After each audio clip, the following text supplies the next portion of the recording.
बहुत सारे लोग एसआईपीज उनकी बंद कर देते जैसे ही मार्केट क्रैश होता है। आपके हिसाब से ये मिस्टेक है? आज की डेट में मिस्टेक है। जब मार्केट ऊपर जा रहा था तो आप महंगे प्राइस पे आप ले रहे थे। अब जब मार्केट नीचे आ रहा है तो आपको तो थोड़ा वैल्यूएशन और कम में मिल रहा है, तो actually risk has come down.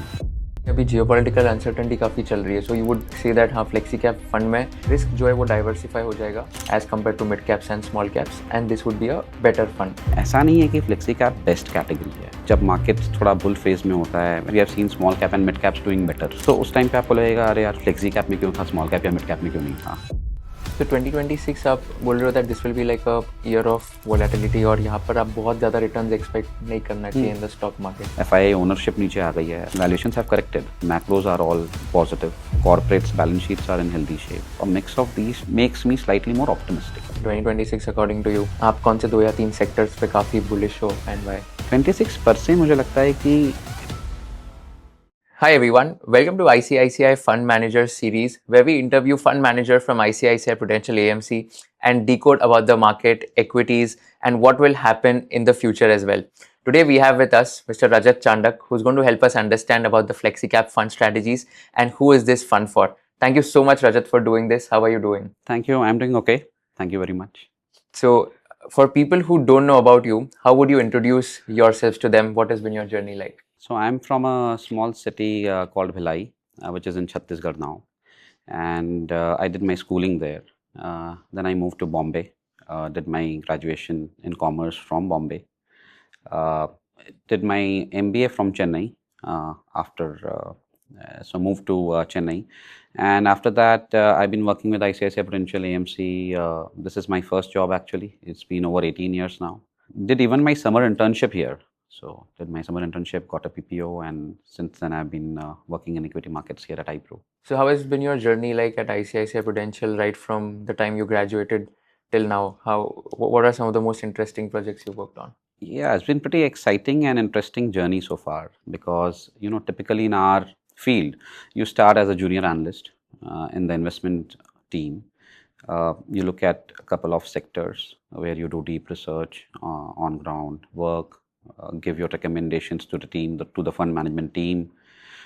So I started looking at some of the sectors like auto ancillary, some of the smaller sectors. That's how you begin with. So sugar, logistics, later point of time, construction, uh, etc., consumer durables. And slowly, as and when you start doing well, you get recognized and you are being given more and more responsibility. So you get a small portion of the fund to be managed. So I was given a small hybrid fund of ours, the equity portion of that to be managed. At that point of time called MIP 15 and MIP 25, simplistically a hybrid fund where equity was around 15% or 25% as the name suggests. Onwards from there, if you kept doing okay, you kept getting responsibilities, got more funds. Um, One of the bigger ones which I got was in 2015, which is our Balance Advantage Fund, again, dynamic asset allocation fund, where it's a hybrid fund, again, equity and debt, and so on and so forth. So, as of now, largely being managing Balance Advantage Fund and the FlexiCap Fund, also the Transportation and Logistics Fund. These three are the key funds which I manage today. So, yeah, it's a typical journey. आप junior analyst से चालू होते हो, फिर junior fund manager बनते हो, फिर बड़े फंड्स मिलते हैं अगर आप अच्छा करते रहते हो तो. So touch wood, it has been good. So let's decode about the FlexiCap fund and try to explain our retail investors about FlexiCap fund होता क्या है. बहुत टाइप के फंड्स होते हैं like multi cap, multi asset, FlexiCap. तो अगर easy language में एक 13-year-old को एक्सप्लेन करना है कि FlexiCap फंड होता क्या है and who is this fund relevant for, how would you do it? तो जैसा आपने बोला कि मार्केट में कई तरह के फंड्स होते हैं, सेबी ने बहुत ही क्लियरली कैटेगराइजेशन किया हुआ है, प्रोडक्ट बास्केट्स बनाए हुए हैं, जैसे कि लार्ज कैप फंड और बहुत सारे फंड जिसमें जो नाम है ना वही उनका मीनिंग है. जैसे अब लार्ज कैप फंड है तो मतलब कि वो ब्लू चिप कंपनीज में इन्वेस्ट करेंगे, जो बड़ी कंपनीज हैं, फॉर एग्जांपल रिलायंस और मारुति और an ITC kind of companies. फिर जैसे मल्टी कैप फंड आता है, मिड कैप फंड आता है, स्मॉल कैप फंड आता है. स्मॉल कैप फंड जैसे नाम सजेस्ट करता है वो छोटी कंपनीज जिनका मार्केट कैप छोटा है उनमें इन्वेस्ट करती हैं. Bulk of their money goes into that small cap stocks. ऐसा ही मिड कैप्स का है. फ्लेक्सी कैप फंड जो है एक कोर कैटेगरी है आज की डेट में in equity mutual fund industry, जिसमें बेसिकली हमारे पास पूरी फ्लेक्सिबिलिटी है. कोई रिस्ट्रिक्शन नहीं है कि हमको स्मॉल कैप में ही इन्वेस्ट करना है या मिड कैप में ही इन्वेस्ट करना है या लार्ज कैप में ही इन्वेस्ट करना है। तो इसमें हम अपने हिसाब से चुन सकते हैं, जो फंड मैनेजर्स हैं, कि उनको अगर 100 रुपये अगर दिया हुआ है फंड में, तो उसमें से कितना रुपया उनको लार्ज कैप स्टॉक्स में डालना है, कितना उनको मिड कैप्स में डालना है और कितना उनको स्मॉल कैप्स में डालना है। तो बाकी स्कीमों में, बाकी फंड्स में एक मिनिमम रिक्वायरमेंट है। जैसे कि अगर स्मॉल कैप फंड अगर आप देखेंगे तो उसमें 65% कम से कम आपको स्मॉल कैप स्टॉक्स में ही इन्वेस्ट करना है। तो वैसा कोई लिमिटेशन या कोई रिस्ट्रिक्शंस फ्लेक्सी कैप में नहीं है। तो ये एक सबसे बड़ा डिफरेंशिएटिंग फैक्टर है, जहाँ पे हम अक्रॉस मार्केट यूनिवर्स हम खेल सकते हैं। इन द सेंस जो पसंद आ रहा है, जो ज़्यादा अट्रैक्टिव इन्वेस्टमेंट अपॉर्चुनिटी लग रही है, भले ही वो स्मॉल कैप हो, भले ही वो मिड कैप हो, भले ही वो लार्ज कैप हो, वहाँ पे हम अपना निवेश कर सकते हैं। तो क्या बेसिस पे आप डिसाइड करते हो कितना प्रोपोर्शन लार्ज कैप में डालना है, मिड कैप में डालना है, स्मॉल कैप में डालना है? इसमें 2 चीज़ें हैं। एक तो बेंचमार्क जो होता है, जिससे हम हमारा परफॉर्मेंस को कंपेयर किया जाता है। एक उसमें क्या मिक्स है लार्ज कैप, मिड कैप और स्मॉल कैप का, एक वो थोड़ा हम ध्यान में रखते हैं कि उससे बहुत ज़्यादा दूर जाना है कि नहीं जाना है। अगर फॉर एग्ज़ाम्पल इसका फ्लेक्सी कैप कैटेगरी के लिए हमारे लिए बेंचमार्क है BSE 500 फॉर एग्ज़ाम्पल, तो उसमें लगभग 70-72% जो है वो लार्ज कैप का वेट्स दिया हुआ है उसमें, एंड बैलेंस 28 to 30% रफली small cap and mid cap put together है। तो एक ज़रा वो हम ध्यान में थोड़ा सा वो रखते हैं कि उससे कितना दूर हमको जाना है, डिपेंडिंग ऑन वैल्यूएशंस, कि भाई लार्ज कैप अभी सस्ते लग रहे हैं तो लार्ज कैप में थोड़ा ज़्यादा निवेश रखना चाहिए, या स्मॉल कैप अगर अभी करेक्ट हो गए हैं तो स्मॉल कैप का वैल्यूएशंस काफ़ी सस्ते हो गए हैं, तो अभी क्या स्मॉल कैप में हमको अपना निवेश बढ़ाना चाहिए। एक और क्राइटेरिया होता है। तो एक हो गया बेंचमार्क में क्या है, एक हो गया कि रिलेटिव वैल्यूएशंस जो हैं, कौन सी जगह में हमको लग रहा है कि जहाँ पे शायद थोड़ी सेफ्टी ज़्यादा है या जहाँ पे रिटर्न की उम्मीद ज़्यादा है फॉर एग्ज़ाम्पल। तो ये 2-3 चीज़ों का मिश्रण होता है। बट सबसे इम्पॉर्टेंट जो जिस हिसाब से मैं देखता हूँ हमारे फ्लेक्सी कैप फंड को, इस थोड़ा सा बाय एंड होल्ड स्ट्रैटेजी है। थोड़ा लॉन्ग टर्म व्यू लेते हैं इन्वेस्टमेंट्स में, कंपनीज़ में।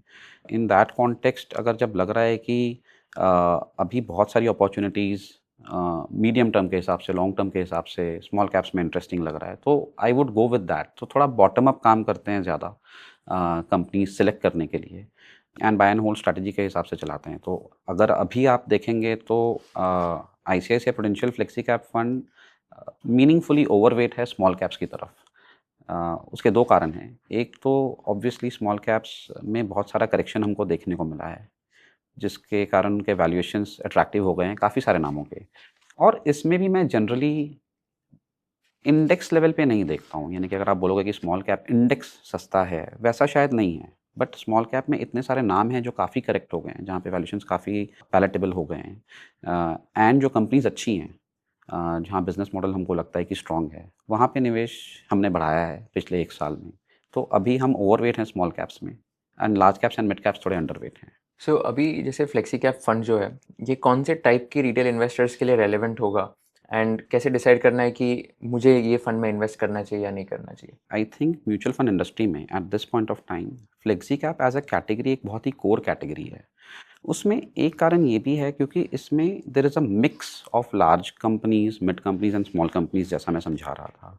तो इसमें आपको थोड़ा बेनिफिट ऑफ बोथ वर्ल्ड्स मिल जाता है। टिपिकली हम ऐसा सोचते हैं, ऐसा मानना है कि स्मॉल कैप या मिड कैप कंपनीज में ग्रोथ का अपॉर्चुनिटी थोड़ा ज़्यादा रहता है, क्योंकि उनकी साइज़ छोटी है, they can grow, they can become bigger companies. तो ग्रोथ का potential small cap, mid cap में थोड़ा ज़्यादा हो सकता है, वर्सेस लार्ज कैप कंपनीज जो ज़्यादातर के मैच्योर बिजनेसेस हैं, वो एक स्टेडी स्टेट पे अपना ग्रो करेंगे। Most of the large cap companies अगर आप देखेंगे तो they are already market leaders, they are big companies, market leaders. तो उनके incremental let's say market share gain का स्कोप थोड़ा कम है, क्योंकि already they are market leaders. तो आपको एक ग्रोथ का पोटेंशियल ज़्यादा मिलता है small cap and mid caps में।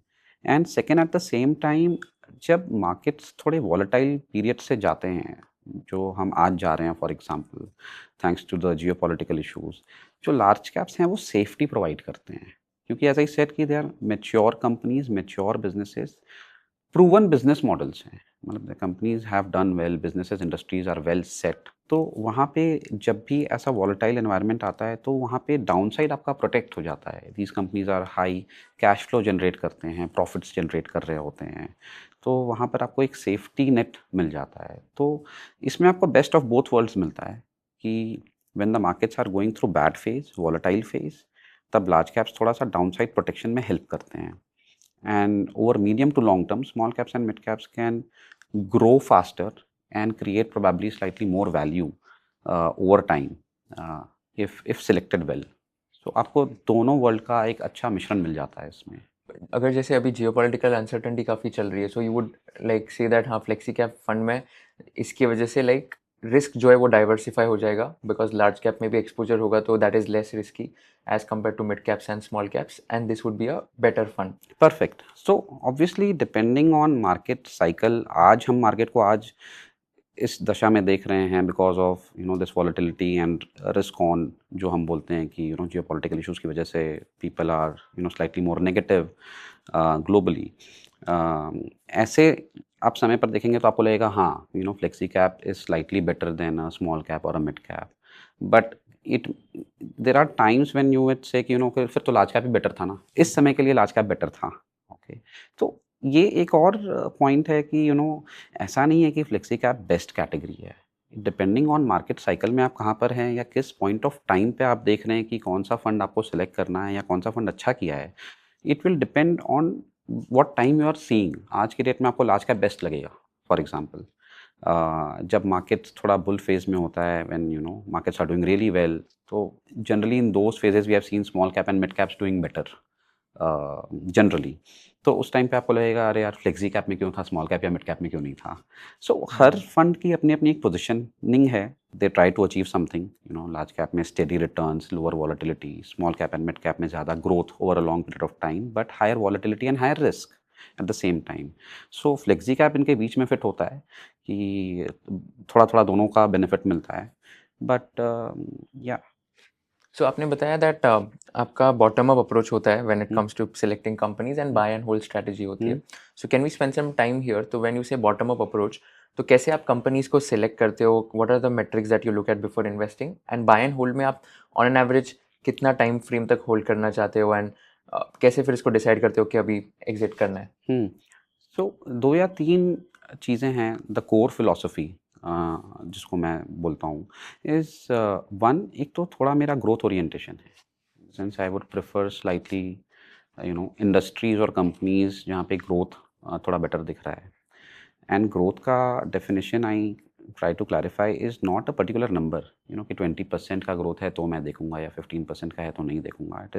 It is link to market share gainers. an industry is growing at 8%, एक कंपनी उस इंडस्ट्री में if it is growing at 12%, so it is gaining market share, so that is growth for me. That is pretty clear. So one is growth orientation, linked to that is market share gainers is a preference, क्योंकि market share gain वही करेगा जो business execute अच्छा कर रहा है, जो शायद अपने कस्टमर्स को वैल्यू बेटर दे रहा है, इसीलिए उसका बिजनेस बेटर हो रहा है versus some of the competitors या पीयर्स। So growth.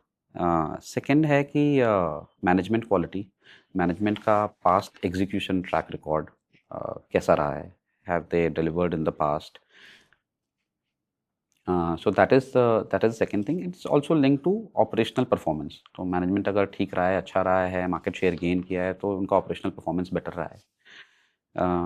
एक और जो क्वालिटेटिव एस्पेक्ट जो मैं देखता हूँ वो है कि whether the company is trying to add value to all the stakeholders. All the stakeholders मतलब बिजनेस से जितने भी जुड़े हुए लोग हैं, वो एम्प्लॉयज़ हों, आपके सप्लायर्स हैं, आपके डिस्ट्रीब्यूटर्स हैं, आपके डीलर्स हैं या कस्टमर्स हैं, आप सबको थोड़ा वैल्यू ऐड कर पा रहे हो कि नहीं। मेरे व्यू में बेसिकली आपको एक ऐसी कंपनी बस देखनी है, मुझे ऐसा देखना है कि आप सबको थोड़ा थोड़ा वैल्यू ऐड करो, एंड इन दैट प्रोसेस आप इतने एफिशिएंट रहो कि आप भी एक डिसेंट रिटर्न ऑन इक्विटी आप कमा लो। So for that, when you ask me कि bottom up में आप क्या देखते हैं, कैसे करते हैं, so I try to do a lot of channel checks, on ground feedback um, from a company, suppliers or dealers or distributors, ex-employees, mid-level management employees, कि how's the culture, how's the company thinking, how are they operating, try to get a sense, let's say from a supplier or from a dealer, कि आप जो feedback देते हैं management सुनता है क्या थोड़ा सा, do they take your feedback, do they try to implement it in a way, if they feel that it's a good suggestion, for example from a supplier or from a distributor. So वो softer aspects, on ground checks, feedback, में मैं थोड़ा ज़्यादा focus रखता हूँ, because if you look at, अगर आप बोलेंगे कि सिर्फ नंबर्स और फाइनेंशियल्स देखने सी, ultimately all this has to reflect in the financial performance, कि कंपनी का बिजनेस में प्रॉफिट एंड लॉस में कैसा हो रहा है, कैश फ्लो कैसा हो रहा है, but that is easily visible, right? तो हर क्वार्टर कंपनी रिजल्ट्स डिक्लेयर करेंगे, you can see how they have done, margins कैसा है, प्रॉफिट मार्जिन्स कैसा है, एटसेट्रा, बैलेंस शीट कैसा है, कैश फ्लो कैसा है, बट उसके पीछे क्या हो रहा है, what is driving all that, वहाँ पर अगर कंफर्ट आता है, then I get more comfort and can take a medium to long term bet कि नहीं, fundamentally they are trying to do the things correctly. It seems like feedback हर जगह से positive आ रहा है, and then you can invest for longer time horizon. So that is the core in that context. इसीलिए when I say buy and hold, अगर आप FlexiCap fund का portfolio turnover देखेंगे या churn देखेंगे, it is less than 25%, around that number, which means that an average holding period of 4 years. So 25% portfolio turnover का मतलब ये होता है कि एक साल में on an average only 25% of the stocks have been changed. The positions bought have and been sold. changed. हाँ, positions have been changed. मतलब if a position was 5%, even if that has come down to 4% of the fund, that is also included in that. So names may not change, their weights may have changed. Not that कि वो XYZ company है वो पूरी it has moved out of the portfolio और एक नया ABC company आ गया है. XYZ कंपनी का भी अगर weight from 5% of the fund has gone down to 4%, that also is taken into consideration in calculating this 25%. So even if you don't buy or sell, but the market cap has gone down, तो वो भी portfolio churn वो नहीं, buy and sell, active buying and selling. buying and हाँ, selling. active buying and selling portfolio में जो होगा वो कैप्चर लेट्स होता है. अज्यूम कि अगर 100 crores का AUM एक म्यूचुअल फंड का, तो 25 crores worth of buying and selling हुई है, हाँ, which means 25% का churn turnover होगा. ratio. Correct. Okay. And 25 crores includes buying and selling? Buying and selling. अच्छा. Yeah. You mentioned about channel check. So आप channel checks करते हो before investing in companies. Of course, without naming the company, आप कोई example दे सकते हो कि आपने कोई story या anecdote जहाँ पर आपने channel check किया and आपको क्या अच्छा लगा या तो क्या अच्छा नहीं लगा, basis which you took a decision to either invest or not go ahead with that company. कई सारी कंपनीज हैं, स्पेशली इसलिए एक और चीज़ मैं हाईलाइट करूँगा कि थोड़ा सा कंज्यूमर ओरिएंटेड कंपनीज में थोड़ा सा काम ये ज़्यादा हो सकता है, मुझे लगता है. सो इसलिए पोर्टफोलियो में अगर आप देखेंगे तो कंजम्पशन एज अ सेक्टर जो होता है वो थोड़ा ओवरवेट रहा है, बिकॉज उसमें काफ़ी ज़्यादा चैनल चेक्स किए जा सकते हैं.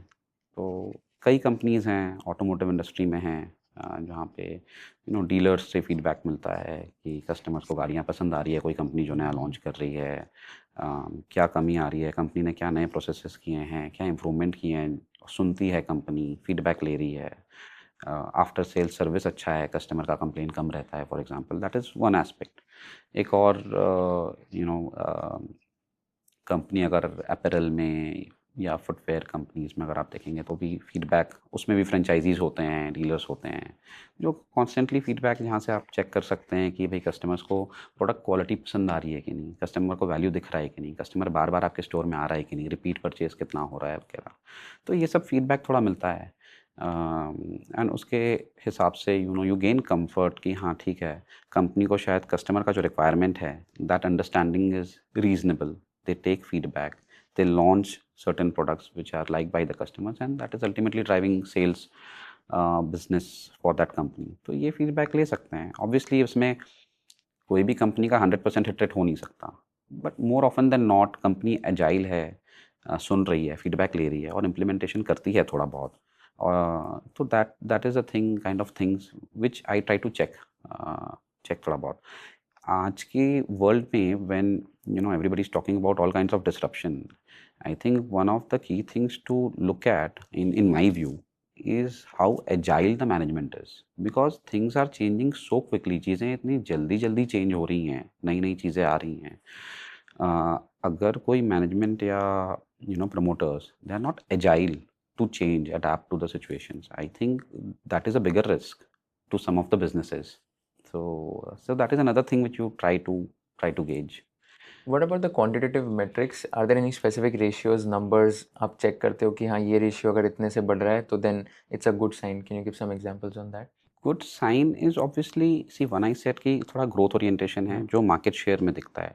अब मार्केट शेयर गेन, अब अगर मैं कोई चीज़ डिस्काउंट पे बेचूंगा 10% 20% डिस्काउंट में, तो टेम्परली आपका मार्केट शेयर बढ़ जाएगा क्योंकि ये सस्ती चीज़ है, कस्टमर बोलेगा ये ले सकते हैं. बट वो सस्टेनेबल नहीं है अनलेस यू से कि मैं इतना एफिशिएंट हूँ कि 10% सस्ता बेच के भी मैं अपना प्रॉफिट मार्जिन और मेरा रिटर्न ऑन इक्विटी अच्छा है.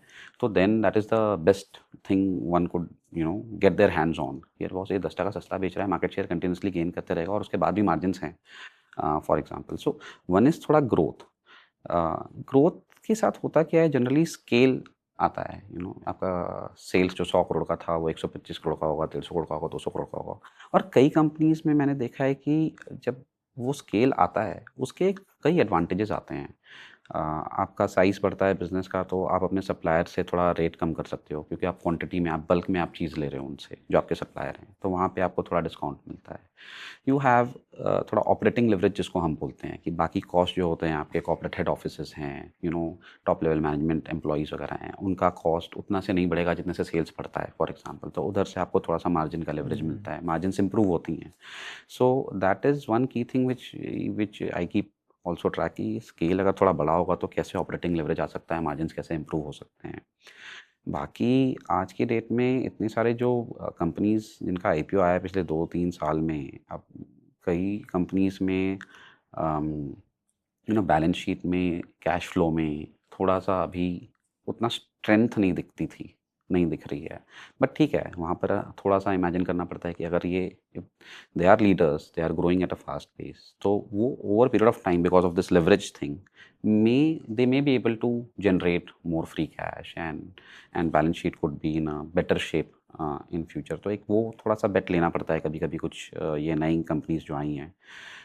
अदरवाइज आई थिंक थोड़ा सा लेवरेज एक है डेट इक्विटी वगैरह जो थोड़ा सा मैं देखता हूँ कि जो बहुत ज़्यादा है, तो स्पेशली सिक्लिकल बिजनेसेस में, तो वहाँ पर थोड़ा सा आई रिमेन मोर कॉशियस कि वहाँ थोड़ा देख के इन्वेस्टमेंट किया जाए.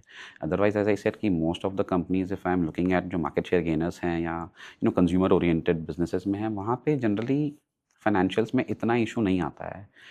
कुछ सेक्टर स्पेसिफिक इश्यूज होते हैं जो ध्यान में रखना पड़ता है कि रिटेल में अगर इन्वेंट्री बहुत ज़्यादा हो गई तो थोड़ा सा it is scene negatively for example. तो ये सब रेशियोज देखते हैं आप. बट ठीक है, these are 2 or 3 things which I look at कि मार्जिन इंप्रूव हो सकता है स्केल के साथ, बैलेंस शीट में लेवरेज बहुत ज़्यादा नहीं होना चाहिए, और कहीं कहीं वर्किंग कैपिटल जो रिक्वायरमेंट है वो बहुत ज़्यादा तो नहीं बढ़ रहा है. So what about ratio like price earnings ratio, price to book ratio? ये ratios का क्या importance है and अलग-अलग industries में आप ये कैसे interpret करते हो before investing in stocks? Importance है, बट इसमें इसके कई वेरिएशंस भी हैं इन अ वे जो देख सकते हैं. In the sense there is absolute P E multiple अगर है, whether that is very low और वेरी हाई, मतलब इट डिपेंड्स ऑन कंपनी का ग्रोथ कितना है और साइकिल में आप कहाँ पर हैं. फॉर एग्जांपल एक कंपनी जो बहुत हाई ग्रोथ की है वहाँ पे पी मल्टीपल हाई रहेगा, तो एक और रेशियो हम लोग कभी कभी देखते हैं वो पेग है, पी डिवाइड बाई ग्रोथ. तो वो एक और रेशियो आप लगा कर देख सकते हैं जहाँ पे कंपनी का बिजनेस बहुत अप डाउन होता है, थोड़ा सिक्लिकल जैसा जो हम बोलते हैं बिजनेस, वहाँ पे सिक्लिकली एडजस्टेड पी देख सकते हैं. तो अलग अलग इंडस्ट्रीज़ में एक तो अलग अलग यूज़ होता है. जैसे पी आपने बोला, वैसे ईवी एबिडा भी एक मल्टीपल है, ईवी एबिट भी एक मल्टीपल है. टेक्निकलिटीज़ में मैं नहीं जाना चाहता, बट ये सब हैं. बट इनके भी एक वेरिएशन आप निकाल सकते हैं थोड़ा सा कि फास्ट ग्रोथ है तो थोड़ा पी थोड़ा ज़्यादा हो सकता है, पेग में देख लीजिए वगैरह. तो most of the companies businesses which I am invested in is P देख सकते हैं, पी और पेग देख सकते हैं. That is the most common valuation metric which I also look at. ठीक है, कमोडिटीज़ जैसे इंडस्ट्री होती है वहाँ पे लोग ईवी एबिडा देखते हैं. कई बार टेलीकॉम में ईवी एबिडा देखते हैं, प्राइस टू बुक मल्टीपल देखते हैं फाइनेंशियल्स में, बैंक्स में फॉर एग्जांपल. तो ये हैं, ये पर ये कॉमन 3-4 मल्टीपल मेट्रिक्स हैं, यही देखा जाता है. और आइडियली आपके हिसाब से when you study these companies और ये अलग-अलग इंडस्ट्रीज में टेलीकॉम, फाइनेंशियल्स एटसेट्रा, तो क्या आइडियल मल्टीपल होना चाहिए, और what is a good multiple according to you, where you will be like कि हाँ चलो ये अभी लुक्रेटिव दिख रहा है, at least let's study this sector और कंपनी? बहुत ज़्यादा वेरी करेगा वो even within the sector. तो अगर आप फॉर एग्जांपल बैंक्स देखेंगे, तो बैंक्स में अब public sector banks one time price to book, below one time book भी चलते हैं। और वहीं प्राइवेट बैंक्स अभी तो थोड़ा वैल्यूएशंस कुछ कुछ में करेक्ट हो गया है, बट हिस्टोरिकली वो 4 टाइम्स बुक के ऊपर भी चलते थे सम ऑफ द बैंक्स। तो वो जो रेंज है that is very very large. So there is, I think there is no, unless it's a, like even in autos if I would tell, उसमें भी ऐसा ही है कि कोई कंपनी 12 14 15 पी मल्टीपल पे चलती है, कोई कंपनी 30 35 पी पे भी चलती है। तो वो रेंज काफ़ी वाइड है, डिपेंड करता है कि कंपनी का ग्रोथ कैसा रहा है, क्या क्वालिटी की कंपनी है, उसका आउटलुक कैसा है। तो थोड़ा डिफ़िकल्ट होगा एक एवरेज नंबर देने का, बट ठीक है। अब बैंक्स में अगर आप बोलेंगे प्राइवेट बैंक्स 1.5 से 2 टाइम्स प्राइस टू बुक तक के, ऐसा लगता है कि ठीक है, रीजनेबली वैल्यूड है। Auto companies let's say for example 20 times price to earning multiple में शायद ठीक हैं अगर अच्छी कंपनीज हैं तो। So that is how I we would look at. But हर कंपनी, हर बिजनेस इंडस्ट्री अपने मेरिट के हिसाब से even within that sector आपको बहुत ज़्यादा गैप देखने को मिल सकता है। सो एवरेजेस में काम, आई मीन इंडस्ट्री से एवरेज देखने का कई बार आपसे गलती हो सकती है कि कोई कंपनी बहुत ऐसा लग रहा है कि वैल्यूएशन महंगा है, लेकिन वो बिजनेस में अगर डिलीवर अच्छा करते जा रही है, सो वो महंगी ही रहेगी। कई बार हमने देखा है वैसा। तो आप ऐसा बोलोगे अरे ये तो इंडस्ट्री एवरेज से 2 टाइम्स मल्टीपल पे चल रहा है, इंडस्ट्री एवरेज अगर 15 टाइम का है पी और ये 30 टाइम पे चल रहा है तो कितना महंगा है। बट वो कंपनी मार्केट शेयर गेन कर रही है, वो कंपनी अगर मार्जिन से इंप्रूव कर रहे हैं, प्रॉफिट्स उसके अच्छे सबसे तेज़ ग्रो कर रहे हैं, तो वो वहाँ पर रह सकता है काफ़ी टाइम तक के। तो उसमें आपसे गलती भी हो सकती है। And price earnings to growth ratio जो है, हुँ। That should be ideally 1 or 2? हाँ, less than 2 is okay. I mean above 1, below 1 is very, very attractive clearly. But 1 1/2, 2 times तक के is also okay. So this means basically कि growth ज़्यादा हो रहा है वो कंपनी हुँ। में, and that's why like lower the ratio, either the growth will be high, higher या or basically the price earning ratio will be lower. Yes, That is the interpretation कि ये low होगा correct. ultimately, and then it becomes attractive because it's either low P or it's high growth. Correct. So अगर कोई company का P अगर 30 time है, 30 times, लेकिन growth भी 30-35% का अर्निंग्स दिख रहा है अगले 2-3 साल के लिए, तो PEG is 1, 30 Yeah. Times P and 30% growth. तो वन टाइम पैग ऐसा लगेगा कि it's okay for a company growing at 30%, one time peg is okay. Yeah. You also mentioned that cyclical businesses में आप leverage check करोगे, debt to equity hmm. ratio. So ideally like कितना होना चाहिए, 1-1.5 इतना या ये उससे डेट भी टू कम? एबिटा भी देखते हैं। हम्म, तो लेवरेज के जनरली 2 रेशियोज़ हो गए, एक डेट टू इक्विटी हो जाता है, एक डेट टू एबिटा हो जाता है। सो दोनों देखते हैं। डेट इक्विटी 1.5 2 टाइम्स के ऊपर हाई माना जाएगा थोड़ा-सा मेरी मेरी नज़र में। हम्म। एंड डेट टू एबिटा भी वैसा ही है, 1.5 2 टाइम्स के आस-पास ऐसा लगेगा। उसके ऊपर आप नहीं जाएँ तो बेटर है। तो लेस देन 2 तक के is okay. 1 and a half times is ideal, मतलब it's बेयरेबल। So you would avoid companies that have high amount of debt debt usually. Generally. मैं एक चीज़ और भी क्लैरिफ़ाई करूँगा कि see we are managing public money. Right. Okay, so as a purist एकदम मैं अपने हिसाब से फंड नहीं चलाता। 2-3 चीज़ें हैं जहाँ मुझे भी ध्यान रखना पड़ता है। अच्छा, बेंचमार्क में अगर बहुत हाई वेट है तो even if I want to have lesser weight, कि भाई बेंचमार्क में अगर कोई कंपनी 3% है लेकिन मुझे थोड़ी रिस्की ज़्यादा लगती है, तो sometimes I may still have some position की 1% रख लेते हैं। 3% नहीं रखते हैं बट 1% रख लेते हैं। ये एक चीज़ हुई। दूसरी चीज़ हुई कि थोड़ा डाइवर्सिफाइड भी फंड चलाना है। खाली एक सोच के हिसाब से मैं नहीं चला सकता कि भई मैं सिर्फ़ कंज़म्पशन ओरिएंटेड ही मुझे पसंद है या सिर्फ़ हाई ग्रोथ ही पसंद है। इन द एंड जहाँ अपॉर्च्युनिटी मिलती है कि मुझे लगता है कि कोई एक पर्टिकुलर इन्वेस्टमेंट आइडिया में, कोई स्टॉक में, it can do better, it can create returns for the fund and the unit holders, even if that is not my strength, या मुझे वो कम पसंद है जनरली, मुझे लगता है कि यार ओके है बट शायद पैसा बनेगा, तो I would still invest some amount of my fund in that that sector और दैट स्टॉक। तो ये 2 चीज़ भी देखना पड़ता है। एज अ प्योरिस्ट मैं नहीं चला सकता इसको कि यार मैं बस ये 2 या 3 या 4 सेक्टर में ही इन्वेस्ट करूँगा, बाकी चीज़ मैं देखूँगा ही नहीं, वो भी नहीं कर सकते। डाइवर्सिफ़ाइड चलाना है, लोगों का पैसा है और या अगर अपॉर्चुनिटी लग रहा है, रिस्क रिवॉर्ड फेवरेबल है, तो even in some companies where you are not very positive, okay, you may still invest some money. तो हम लोग अभी 2026 में बैठे हैं, तो इन 2026 अकॉर्डिंग टू यू आप कौन से 2 या 3 सेक्टर्स पे काफ़ी बुलिश हो एंड वाई? अभी तो मार्केट्स काफ़ी वॉलेटाइल हैं, बट 26 पर से मुझे लगता है कि मेरा व्यू था, and I still hold that view, कि market should have been okay in the sense, I mean साल तो बाकी है अभी, but because if you look at macro, India का मैक्रो डिसेंट है। कंपनीज़ के रिजल्ट्स जो आ रहे थे पिछले क्वार्टर में और जो एक्सपेक्टेड हैं अर्निंग्स, प्रॉफिट ग्रोथ वगैरह, वो भी F26 में, F27 में भी एक्सपेक्ट हो रहा है कि थोड़ा सा उसमें रिवाइवल दिखेगा, ग्रोथ एक्सेलरेट होना चाहिए। कंपनीज़ के बैलेंस शीट्स अच्छी हैं, तो ये 2-3 चीज़ों देख के लग रहा था कि fundamentally you are on a reasonably strong wicket. उसके बाद वैल्यूएशंस भी पिछले 1 साल में, 1.5 साल में थोड़े से करेक्ट हुए हैं, क्योंकि 1-1.5 साल में मार्केट शायद नीचे ही होगा अब तो, जो 1.5 साल पहले रहा होगा अगर, एंड आप समय में आगे आ गए हैं, तो अर्निंग्स ग्रोथ तो थोड़ी आई है, तो आपका जो पीई मल्टीपल है वो तो नीचे आ गया वर्सेस जो था 1.5 साल पहले, और अब क्लोजर टू एवरेजेस है, लॉन्ग टर्म एवरेजेस है, और शायद थोड़ा सा नीचे भी होगा अभी। तो वैल्यूएशंस भी ठीक थे, तो वैल्यूएशंस भी ठीक है, मैक्रो भी ठीक है, कंपनीज भी प्रॉफिट्स भी ठीक हैं, ग्रोथ आउटलुक भी इम्प्रूव हो रहा था। तो मेरा व्यू था कि ये साल market should do okay, like maybe decent versus what we have seen in last 1.5 years. But now ये जियो पॉलिटिकल इशूज़ के कारण थोड़ा वॉलीटिलिटी बढ़ गया है अभी रिसेंटली। तो सो ये था।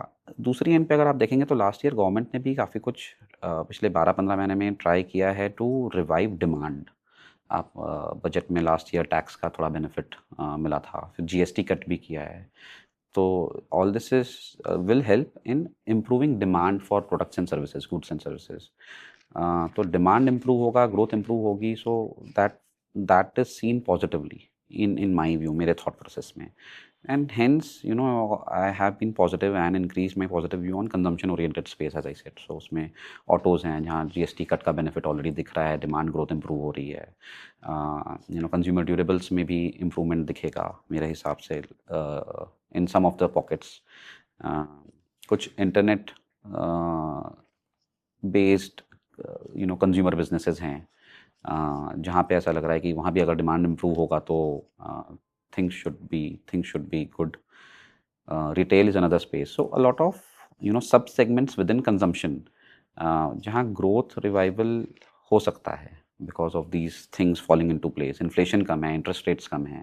All this is a good scenario for consumption demand to be buoyant as in like good growth you can see. So that is why that is one space which I have been positive on, and I still think that should continue to do okay. Again उसमें company specific होंगे, थोड़े कुछ अच्छे करेंगे, कुछ नहीं करेंगे। और एक और चीज़ जो आने वाली है वो जो पे कमीशन जो गवर्नमेंट का है, जिससे गवर्नमेंट एम्प्लॉयज़ का हाथ में जो पैसा है वो थोड़ा इम्प्रूव होगा, इंक्रीज़ होगा उनकी टेक होम सैलरी एक्सेट्रा, जो नेक्स्ट ईयर से कभी इम्प्लीमेंट होना चाहिए सम टाइम। तो that would also mean more money in the hand of consumers, कुछ लोगों के पास और ज़्यादा पैसा आएगा। So hopefully that spend would increase on discretionary items. तो ये 3-4 चीज़ों को देख के लग रहा है कि कंजम्पशन अभी भी ठीक है। So that is one space, one larger broader space which I have been positive on. And IT के बारे में आपका क्या व्यू पॉइंट है, specially given the fact that IT index में क्रैश आया था कपल ऑफ वीक्स बैक, उसमें क्या चल रहा है? नहीं, बहुत सारी चीज़ें अभी नॉइज़ हैं। जो भी काम हमने किया है उसमें लग रहा है कि थोड़ा इम्पैक्ट शायद एआई से ड्रिवन जो आएगा in terms of deflationary impact, जो बोल रहे हैं कि अल्टीमेटली आप काम कम लोगों के साथ थोड़ा कर पाएंगे, उसका आपका कॉस्ट कम होगा, आपका बेनिफिट होगा। उसके कारण आपको अपने कस्टमर्स को जो प्राइसिंग है, जो आप चार्ज करते हैं, वो थोड़ा कम करना पड़ेगा, क्योंकि आपको भी बेनिफिट मिलेगा ओवर टाइम। तो उसके कारण आपका ग्रोथ जो है वो कम दिखेगा, क्योंकि आपको पास ऑन करना पड़ेगा वो बेनिफिट जो आपको मिल रहा है। तो विल सी 1-2 साल अगले, मतलब इट्स टू डायनामिक। हमारे भी में भी बहुत डायनामिक है, हर दूसरे दिन कुछ ना कुछ न्यूज़ आती है ग्लोबली कि कोई AI कंपनी ने ये नया चीज़ कर दी, वो नई चीज़ कर दी, और कुछ भी न्यूज़ उसमें आती है तो IT सेक्टर को लोग थोड़ा नेगेटिव नज़रिए से देखते हैं कि सबसे ज़्यादा इम्पैक्ट IT को होगा। बट आई थिंक उसमें अपॉर्चुनिटीज़ भी काफ़ी मिलेंगी बिजनेसेस को, IT सेक्टर को भी मिलेंगी। तो मे बी शुरू में थोड़ा इम्पैक्ट नेगेटिव रहेगा, बट ओवर टाइम आपको नए बिजनेसेस की अपॉर्चुनिटीज़ भी मिलेंगी इन कंपनीज़ को। सो सो आई थिंक थोड़ा चैलेंजिंग टाइम्स है हमारे मार्केट के पॉइंट ऑफ व्यू से। उनकी बिजनेसेस में, इंडस्ट्रीज़ में अगर आप देखेंगे तो मेरे हिसाब से अभी तो इतना इम्पैक्ट नहीं है। उनकी जो डील विंस हैं, जो बिजनेसेस जो उनको ऑर्डर्स मिल रहे हैं, that have been pretty decent, expected to remain decent. उनके यहाँ भी जो उनका आउटलुक है, जो गाइडेंसेस रहे हैं कंपनीज़ के, आई थिंक अगले साल growth should look better than what it has been in the recent past. तो ग्रोथ भी पिकअप होगा। प्लस अगर आप ये कंपनीज़ को देखेंगे तो इनका कैश फ्लो जनरेशन इतना स्ट्रॉन्ग है, इतना सॉलिड है, इनकी balance sheet, net cash balance sheets हैं, डिविडेंड पे आउट करते हैं, बायबैक्स करते हैं। So you know, fundamentally, financially, they are so strong, and valuations have corrected. So they are looking interesting, but it will remain volatile till the dust settles कि कितना impact actually हो रहा है इनको और कितना benefit मिल रहा है, उसमें थोड़ा समय लगेगा। तो 2026 आप बोल रहे हो that this will be like a year of volatility, और यहाँ पर आप बहुत ज़्यादा रिटर्न्स एक्सपेक्ट नहीं करना चाहिए in the stock markets, right? I am saying okay returns होने चाहिए थे, ये मेरा व्यू था जो मैंने बोला before this geopolitical issue, and I still think कि वो होना चाहिए। It should be a better year versus what we have seen in last 12, 15 months or 18 months. Okay. Because valuations correct हो गए हैं, FII ownership नीचे आ गई है, FIIs have been selling हमारे market में। As I said, macros are all positive for the country, for the economy. Corporates balance sheets are in healthy shape. तो macro wise everything is okay. Valuations have also corrected now. So a mix of these two would makes me slightly more optimistic. हमारा model थोड़ा simple है कि एक तो valuations जैसे जैसे नीचे आ रहे हैं, थोड़ा सा हम इन्वेस्टमेंट बढ़ाते हैं अपने फंड्स में, ग्रेजुअल करते हैं, धीरे धीरे। ऐसा नहीं है कि आज ही ज़्यादा इन्वेस्ट कर दिए, क्योंकि यू डोंट नो कि अभी और कितना वॉलेटाइल रह सकता है मार्केट, थोड़ा और नीचे कल भी आ सकता है, परसों भी आ सकता है। तो एक ग्रेजुअली करते हैं, एक जब नीचे आ रहा है, वैल्यूएशन सस्ते हो रहे हैं तो इन्वेस्ट करना है, इन्वेस्ट धीरे धीरे करना है, और थोड़ा सा कॉन्ट्रा स्ट्रैटेजी भी फॉलो करते हैं जो पार्ट वन से लिंक्ड है कि नीचे आ रहा है तो थोड़ा इन्वेस्ट करो, ऊपर जा रहा है तो थोड़ा थोड़ा प्रॉफिट बुक कर सकते हैं क्या, वैसा हम देखते हैं। तो ये तीन चीज़ is broadly as a process हम फॉलो करते हैं ICICI। तो that is what we are doing, and historically we have seen कि इट इज़ थोड़ा डिफिकल्ट है कि टू कॉल आउट कि ये बॉटम हो गया है, यहाँ से तो मार्केट ऊपर ही जाना है, वो डिफिकल्ट है, इसीलिए ग्रेजुअल करते हैं, धीरे धीरे धीरे धीरे इन्वेस्ट करते हैं। But these times, such kind of situations we have always seen are good times to invest. मैं ये नहीं बोल रहा हूँ कि जितना पैसा है वो सब इन्वेस्ट आज कर देंगे, just saying, but typically these times, uncertain times ही होंगे जब लोगों को डाउट होगा, जब मार्केट्स करेक्ट होंगे, आपको वैल्यूएशन सस्ते मिलेंगे, वो टाइम है जहाँ निवेश थोड़ा बढ़ाना चाहिए।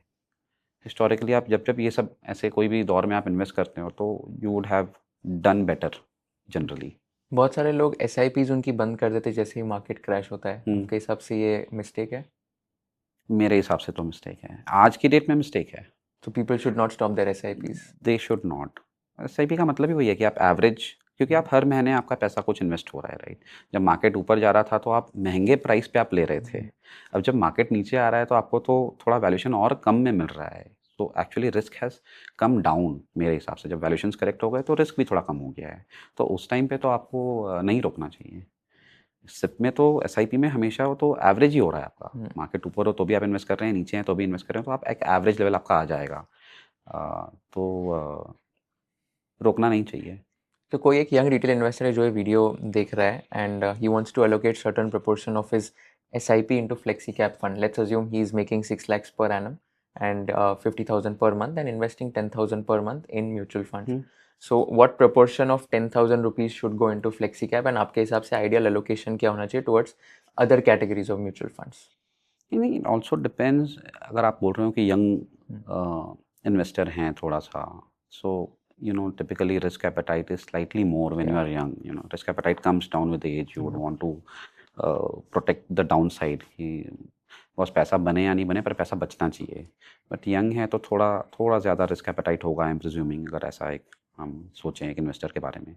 सो then you can have slightly higher allocation towards flexi cap, let's say multi cap, slightly small cap, mid cap. So mix होगा, बट 2 या 3 ही कैटेगरी अगर आपको देखनी है तो लार्जली आप बोलोगे थोड़ा एक लार्ज कैप होना चाहिए सेफ्टी के हिसाब से, थोड़ा एक फ्लेक्सी कैप होना चाहिए, क्योंकि as I said in the initial part कि it's slightly best mix of both worlds. Okay, थोड़ा बैलेंस्ड है ज़्यादा, थोड़ा स्मॉल कैप भी है, थोड़ा मिड कैप भी है, थोड़ा लार्ज कैप भी है.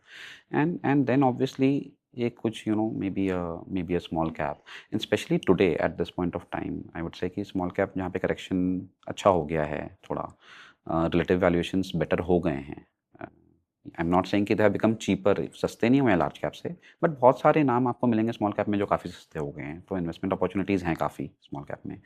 Is again I would think कि at this point of time even small cap would make sense for investors. तो आई थिंक ये 3 categories largely at this point of time मुझे लगेगा कि ये 3 होनी चाहिए.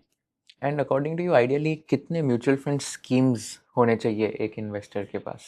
डिपेंड करता है कितना क्वांटम है, अमाउंट है. आई मीन 4 से 6 schemes are good enough. I think maybe 1-2 large cap में, 1-2 फ्लेक्सी कैप में, और 2 या 3 लेट्स से स्मॉल कैप या मिड कैप में या मल्टी कैप में कुछ अगर ऐसा बास्केट बनाना है. This I am saying for let's say young investor, right. Obviously somebody who's older in general, who prefers safety first. फिर उनके लिए hybrid category, asset allocation category भी एक आ जाएगी. बैलेंस एडवांटेज फंड हो गया for example. Then I would add that also for उसमें फिर स्मॉल कैप आप हटा दोगे, बोलेंगे नहीं, you don't invest in small cap, it's high risk for you. You add a hybrid product for example. तो आई थिंक 6 से 7 products are good enough, I think. And ideally, according to you, what should be the average holding period for someone who's investing in mutual funds? कितने साल तक hold करना चाहिए? हम ऐसा बोलते हैं कि एटलीस्ट 3 साल, 3 से 4 साल एटलीस्ट एक टाइम होराइजन आप लेकर चलिए. तो that is what it is. But it is, if you ask me, it's just a statement. क्योंकि अगर आप एक when markets are very high और एक्सपेंसिव आप तब इन्वेस्ट करेंगे तो कई बार ऐसा होता है कि अगले 2 साल पैसा नहीं भी बने. 2 साल या ये हो सकता है 3 साल भी नहीं बने, क्योंकि मे बी आप जब इन्वेस्ट किए थे तब मार्केट ज़्यादा महंगा था. तो कई बार वो 3 साल भी ऐसा लगेगा, अरे यार 3 साल में पैसा नहीं बना.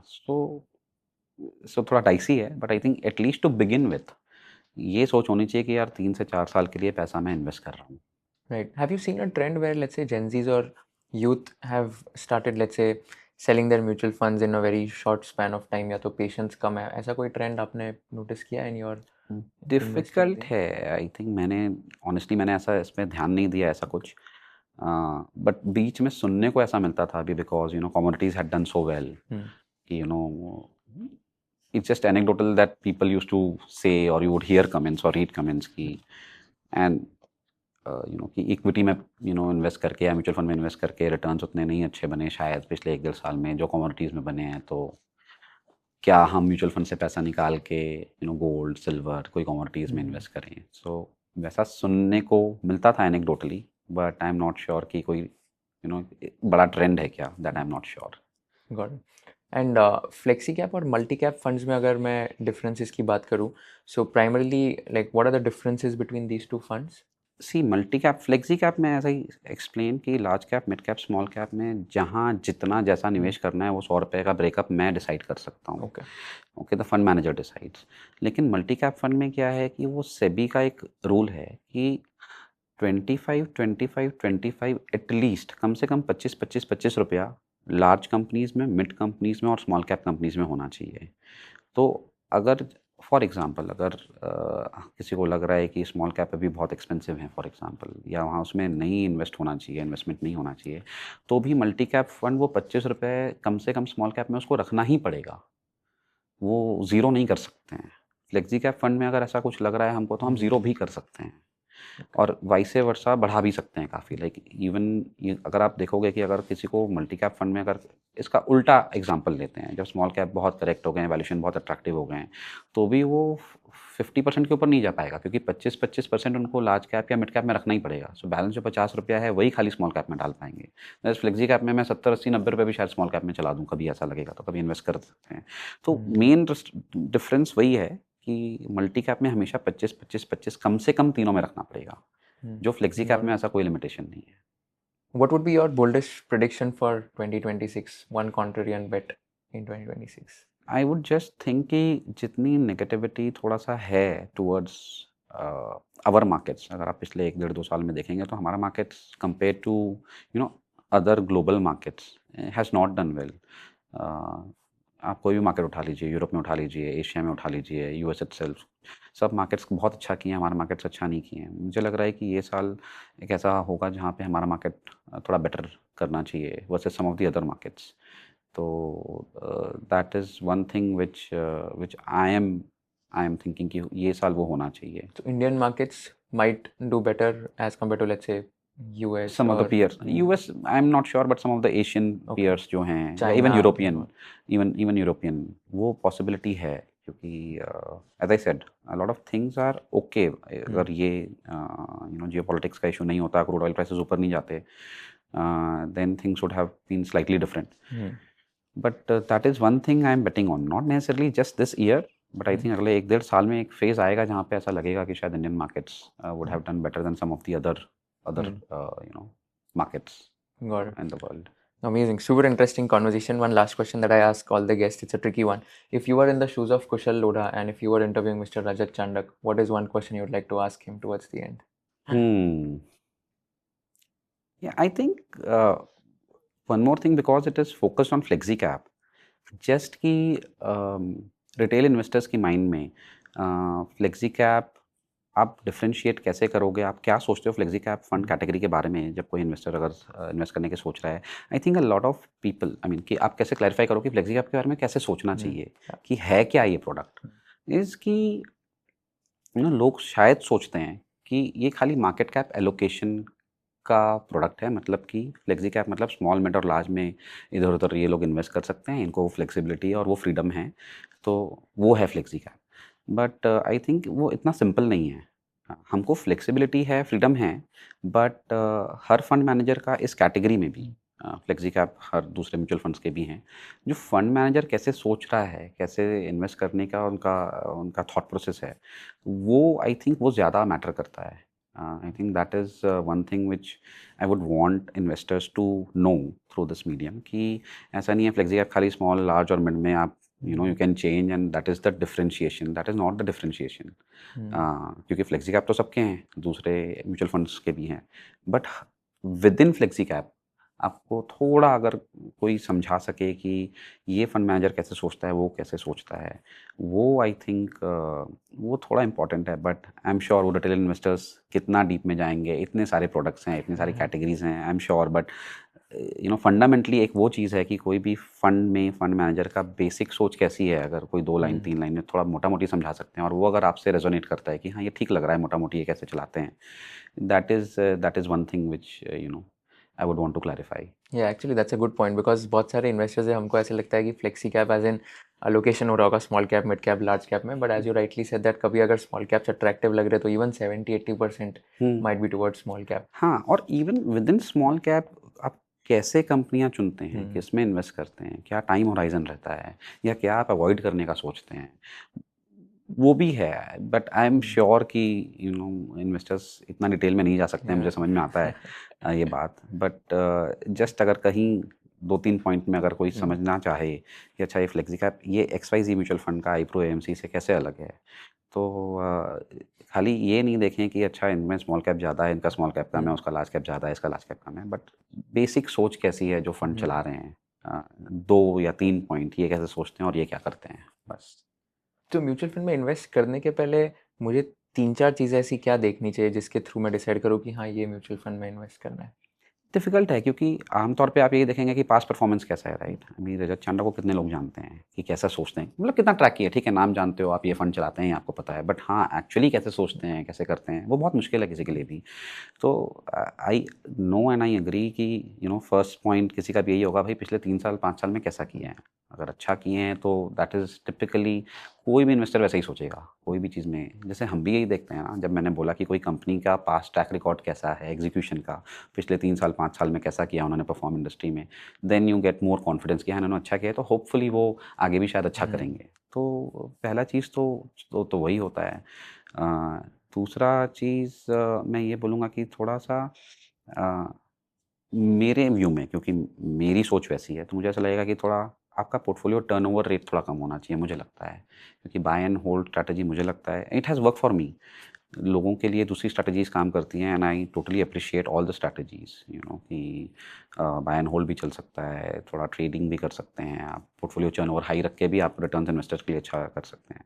बट आई थिंक वो एक चीज़ और है जो मैं सोचूंगा कि अगर बाय एंड होल्ड है तो मतलब शायद थोड़ा ज़्यादा स्टेबिलिटी है, काम करके सोच के थोड़ा सा you are okay with it. वरना कई इन्वेस्टर्स ये भी सोचेंगे, अगर देखते होंगे अगर पोर्टफोलियो के बहुत ज़्यादा चर्न है तो ये it can also may not go down well with some investors, I think. Same steady names अगर आपको देखने को मिल रहा है पोर्टफोलियो में तो you will say कि हाँ पोर्टफोलियो स्टेबल है, kind of a thing. But I think ये दो चीज़ तो कोई भी देखेगा, आई थिंक। आई थिंक एक और गलती जो इन्वेस्टर्स करते हैं कि वो पॉइंट टू पॉइंट रिटर्न्स दिखते हैं और पास्ट परफॉर्मेंस ज़्यादा दिखते हैं, इंस्टेंट रोलिंग रिटर्न्स दिखना चाहिए। दैट हाँ, इज रोलिंग रिटर्न्स भी है, हाँ correct, rolling returns is another another thing, correct. क्योंकि at any point of time depending on, see हमारा परफॉर्मेंस भी सिक्लिकल है। हम भी बुरे फेज से जाएंगे, हम जो बेट्स लेंगे हम भी कई बार गलत जाएंगे।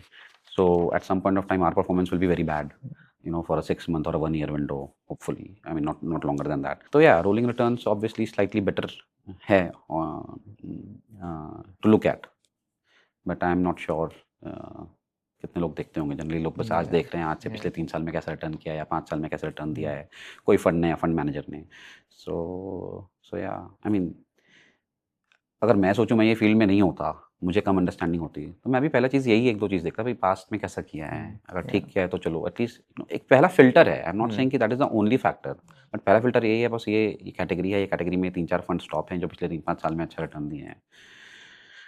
स्टार्टिंग पॉइंट तो वही होगा आई थिंक किसी भी रिटेल इन्वेस्टर के लिए, राइट। बट एक दो स्टेप थोड़ा और आगे लेके कि फंड मैनेजर कौन है या कितने साल से है या कैसे सोचते हैं, एक बेसिक वेदर वो सोच अब ऑन ग्राउंड भी कितनी पहुंच पा रही है पता नहीं है कि हम कैसे सोचते हैं डिफरेंट फंड मैनेजर्स। बट अगर एक दो पॉइंट और समझ में आता है कि हाँ ऐसा है तो ठीक है, right.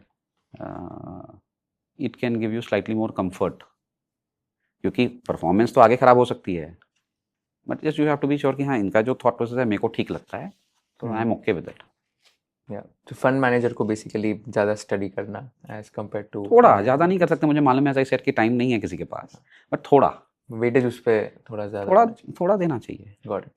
Amazing, super insightful conversation. Thank you so much for doing this. बहुत सारे इंसाइट्स मिले, बहुत नगेट्स ऑफ विजडम थे। I am sure everyone who is watching this they've got amazing insights about their mutual fund investing journey, and thank you so much for clarifying all the myths about FlexiCap and sharing your candid views about the market as well. Wish you the best for your future endeavors, and thank you so much. Thank you so much, my pleasure. Thank you very much and all the best.